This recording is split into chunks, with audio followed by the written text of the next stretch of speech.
이번에는 나라 밖 소식입니다. 이따금씩 전해지는 비행기 사고는 대부분 사상자를 많이 내기 때문에 더욱 안타까운데요. 1989년 미국에서 일어난 비행기 사고 역시 탑승객 전원이 사망할 수 있는 아찔한 상황이었습니다. 그러나 100여 명이 구출될 수 있었는데요.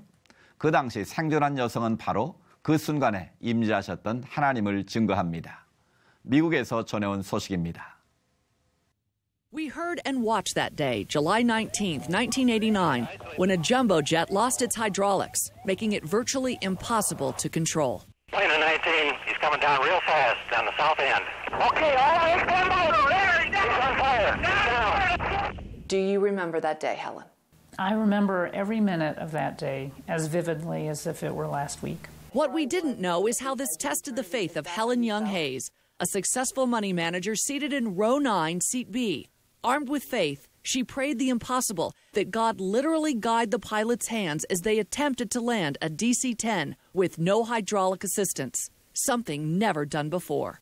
Just as I figured out that something was wrong, the captain came on again and he said, "Ladies and gentlemen, we will not be making it to Chicago after all. We have sustained tail damage to our plane. We're going to attempt an emergency landing in Sioux City, Iowa in 35 minutes. And I'm not going to kid you folks, it's going to be rough." Tell us about it. The plane was just careening about. I looked up, and as I was being thrown around in my seat, I saw myself surrounded with flames, and for that moment, for the first time, I was afraid. And I thought, dear God, don't let me be burned. And then the flames passed, and suddenly we were somersaulting over and tumbling upside down. And then we slid to a stop. So you survived. You were one of the 185 people that survived, and there were 296 on the plane. Do you ever wonder why you were one of the survivors? Because 111 people didn't walk off that plane. I know that I was there for a reason. I was on the plane because, unbeknownst to me, the pilot's hands needed guidance. And so a prayer was put in me that I just prayed. What did you pray? The first thing that came to my mind was the pilot's hands. I closed my eyes and I just started praying for the pilots. And I asked the Lord to give them guidance and wisdom and show them what to do. And I believe my prayer was answered that day.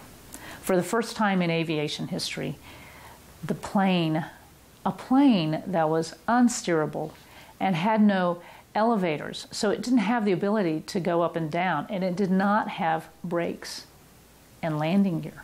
A completely unsteerable plane was brought to the runway, and while they expected that no one would survive, 185 people lived.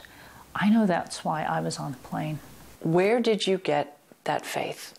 I had grown up believing in the salvation of Jesus through my mother and through our attending our local Catholic church. But there was a part of me that always wondered, ever since I was a little girl, will what I believe in prove to be real to me when I need it the most? And when I am sitting at the edge of eternity, will I be afraid? And will God be real to me? And so what was decided for me on July 19th, 1989 was, yes, all of that is more real than anything else. How do I have that relationship that you have that is really getting you through and helping you live a bigger life than you could have imagined? Well, I think it's really through knowing who the person of Jesus Christ is. And we learn about him through Scripture, through what he said, through what he did. We learn about him in community. We learn about him through the lives and experiences of other people. And then we just learn about him by spending time with him. You have racked up how many miles on an airplane? You're undaunted by what happened to you. I have hit the 1 million mile mark.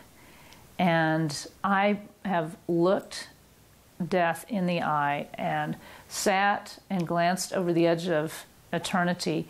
And I have to say, I believe that death is nothing to fear, because I know that this life, it will just usher in the next life, the real life. Day. It's graduation day.